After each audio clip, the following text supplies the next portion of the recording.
The sentencing for Rushane Barnett, who confessed to killing his cousin and her 4 children in Cocopi's Clarendon in June, was today postponed in the Home Circuit Court. The decision has not gone down well with the loved ones of the victims. We'll have that angle in just a moment, but first, Raquel Porter has details of what happened in court.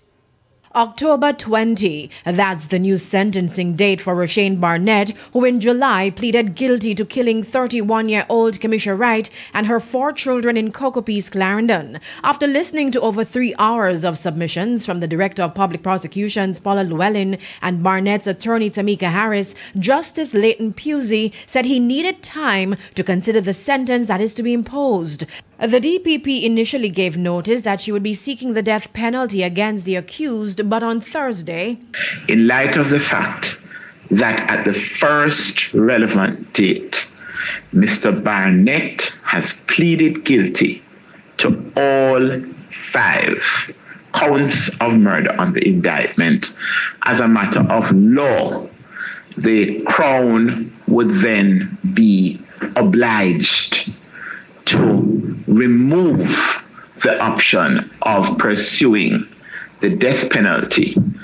Instead, she's recommending that the judge goes outside of the sentencing range and says Barnett should serve 60 years and 9 months on each count before he's eligible for parole. She says this is based on several aggravating factors, to include the ages of the victims, that they were killed within sight of each other, the nature of their injuries, and that the deceased were family of the accused. Ms. Llewellyn also submitted to the court that Barnett should not benefit from sentence reduction on account of his guilty plea. Responding to the DPP submissions, Barnett's attorney Tamika Harris argued that he should benefit from a sentence discount given the fact that he has saved the court's time and resources. According to Ms. Harris, contrary to a forensic psychiatrist's findings that Barnett lacked remorse and empathy, her client, through his social inquiry report, expressed that he was sorry.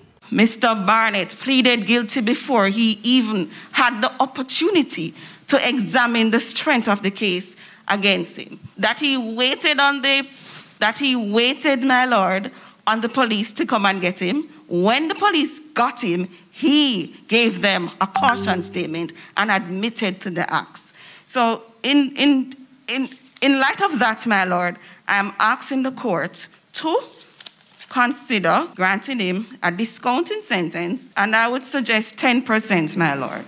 In the circumstances, my lord, I do believe 45 years before parole would be an appropriate sentence. Rushane Barnett, clad in black t-shirts and a ripped gray denim pants, hung his head and fiddled with a piece of thread on his pants while listening to details of how he killed his cousin and her 4 children. Occasionally, he glanced to his left where Kamisha's mother, Gwendolyn McKnight, was sitting. He was remanded in custody. Janella Precious, TVJ News.